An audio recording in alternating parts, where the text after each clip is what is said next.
Hari ini ada peluncuran buku dari karya sahabat kita Rina dan Aladin, Seni Cahaya Kehidupan.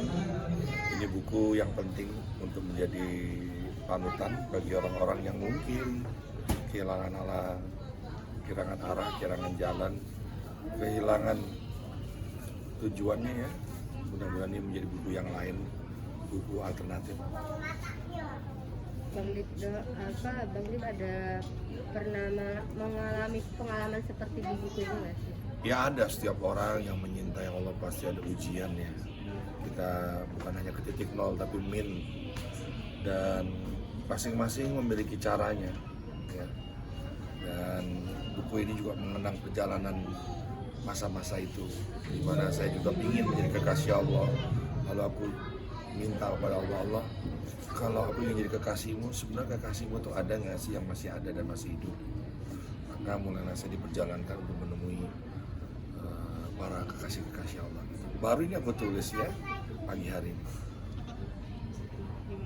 Sebentar kalau kamu nanya apa tuh, ya, karena aku harus kolerasi dengan apa ya di grup aja bukannya ya, karena aku udah kirim di grup. Aku kirim ke seorang alumni aja.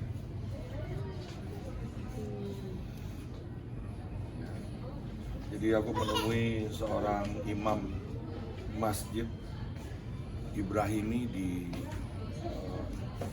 Airborne di Yerusalem, di mana kita mau ke masjidnya aja kita harus dihadang oleh Zionis. Lalu masjid itu dibelah dua, satu masjid jadi gereja, kita letakkan di bawah di tempat yang sepi, di mana ada mimbar. Salahuddin Albi itu pernah memberikan amanah semangat perjuangan di situ. Saya juga pernah ketemu imam dan mencium keningnya, imam yang dicari-cari oleh Zionis. Dia disembunyikan di salah satu kayak dekannya masjid gitu, tapi di Aqsa. Saya juga pernah bertemu dengan orang di Masjid Suaib, suaranya bagus banget sholawat. Terus saya juga pernah bertemu dengan orang di Bukit Saibul Kafi, di mana kalau dia memimpin sholat taraweh, orang berjejal, batu-batu tidak terlihat lagi, semua jamaah berada di pegunungan, 20.000 orang lebih di situ. Suaranya indah sekali. Jadi ketika saya jatuh, kehilangan cahaya yang di buku tadi, saya ditemui oleh Allah orang-orang kekasih-kekasih. Ini masih banyak sebenarnya. Ini salah satu imam subuh di mana Masjid Al-Quds, masjid di mana Rasulullah memimpin para nabi di situ. Di subuh ini saya habis ketik gitu semua. Saya ingin mengenang. Ternyata buku ini masih ada kolerasinya dengan apa yang aku jalan. Jelas ya? Ya, kalau aku nanyakan kamu tadi ID card tuh untuk sesuatu yang nyata gitu. Relasi dengan kehidupan real life berarti ya? Iya, jadi siapa sih kekasih Allah? Lalu yang pertanyaannya yang paling penting adalah ketika saya share, terus apa dong ketika kamu ketemu dengan mereka semua gitu ya? Saya jadi mengenal Allah, saya jadi mengenal kekasih Allah, dan saya tahu siapa diri saya. Jadi kalau saya belum mengenal diri saya, ya jauh dari belum berkenalan dengan Allah, apalagi mengenal kekasih-kekasihnya. Tapi kalau sengaja Saya diperjalankan, saya pergi secara free, gratis, tahu-tahu kan saya lagi jatuh. Kehidupan sudah tidak lagi bermartabat, saudara menjauh, teman-teman gak ada yang mendekat, pekerjaan sudah tidak ada. Saya tersungkur di dalam sujud, lalu saya bermunajat. Saya diberangkatkan ke Aqsa. Itu cara-cara dia yang indah. Aku rasa kamu juga punya kemesraan itu, dan ini gak ada hebatnya kok. Masing-masing orang ada kemesraan. Dan sampai di sana saya nggak ada yang bisa menghadang langkah saya. Jadi pintu-pintu penjagaan itu seperti lolos, dan tempat-tempat yang dijaga seperti tidak terjaga. Yang sudah tertutup dia terbuka, kayak tempatnya Nadatul Adabiyah, salah satu kekasih Allah, perempuan yang walia. Saya datang nggak ada yang jaga, pintunya sudah tertutup terbuka gitu. Amazing. ini masa hijrah dari dunia entertain. Ulangin. Apa ini bisa dibilang masa hijrah dari dunia entertain? Nah, kalau soal hijrah kan perjalanan sebuah hati. Sebenarnya kalau itu sudah lama. Tahun 2006 lagi naik panggung, dapat 5 Panasonic Award, kan saya mengundurkan diri. karena saya merasa tidak menemukan cahaya yang sebenarnya gitu. Makanya saya mengundurkan diri untuk menemui garis tarikan cahaya Nur Muhammad tadi. Ini adalah bagian-bagian dari bab-bab menuju kesempurnaan. Jadi sekarang Bang Dik kesibukannya apa sih Bang? Saya kesibukannya tidak lagi menyibukkan diri, karena kalau saya sibuk saya tidak bisa bermanfaat bagi orang lain. Saya hanya memikirkan diri saya sendiri, mencari nafkah. Pertanyaannya kan kemarin saya baru aja pergi ke luar negeri, ditanya enak di mana. Bagi saya bukan soal tempatnya, tapi saya lebih bermanfaat di mana. Gitu. Jadi saya ingin hidup itu lebih bermanfaat aja. Kalau sudah benar-benar meninggalkan dunia entertainment,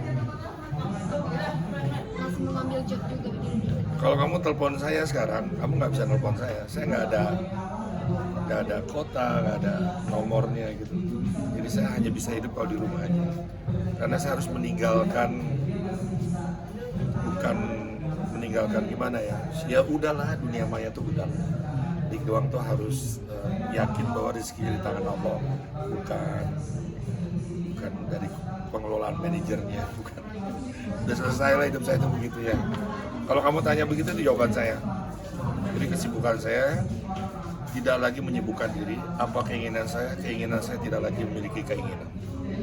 Saya minta hidup saya diperjalankan oleh Allah saya. Berarti kehidupan seperti ini adalah menjadi kenyamanan untuk Bang Dik. Saya nyaman banget nih. Saya nyaman banget bisa menemui kamu semua. Saya boleh foto kamu dalam keadaan ini, jangan bergerak ya.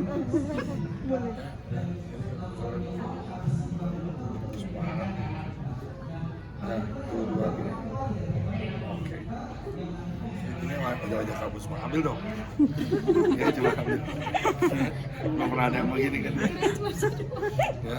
Kalau di sini udah nggak COVID, di sana masih COVID. Dapat mas? Di Zoom nggak? Tapi mungkin ada rencana apa ke depannya? Apa sih kalau umur 54 ini masih ada keinginan dan itu bukan keinginan Allah tuh buat apa? Jadi fokusnya ke Tuhan aja ya. Kalau nggak fokus ibadah bagaimana? Ya. Aku ini belum sholat ya, jadi bukan berarti aku tuh orang yang paling ya. Aku ini cuma orang yang begitu belum sholat terus jadi gelisah gitu. Baru sebatas itu aja sih. Dan doain lah teman-teman semua. Kamu tuh cantik-cantik, aku tergoda oleh kalian semua. Tapi kan mungkin ini kan belakangan ini banyak juga konflik-konflik terjadi di Islam di beberapa negara. Enggak ada termasuk orang yang salah satu speak up tentang itu kah atau mungkin Saya datang ke kantong-kantong pengungsian di Palestina, di jalur Gaza. Kita juga memberikan bantuan dari teman-teman yang peduli. Karena Palestina kan negara satu-satunya ketika kita ingin merdeka kan nggak ada yang ngakuin. Hanya seorang Habib besar yang mengiyakan, itu pun juga dia ngomongnya di radio Jerman. Jadi ini adalah cara kita membantu saudara kita yang pernah dulu juga membantu kita. terkait itu mungkin yang terakhir Irak yang udah selama di panas banget yang salah satu Duduk. terkait itu mungkin aku bisa Oke, bicara tentang isu ya. Saya tidak ingin masalah kecil jadi besar karena media dikuasai oleh informasi asing. Jangan-jangan ini masalahnya kita tidak tahu apa yang terjadi sebenarnya. Kalau memang demikian kebenarannya, kita pasti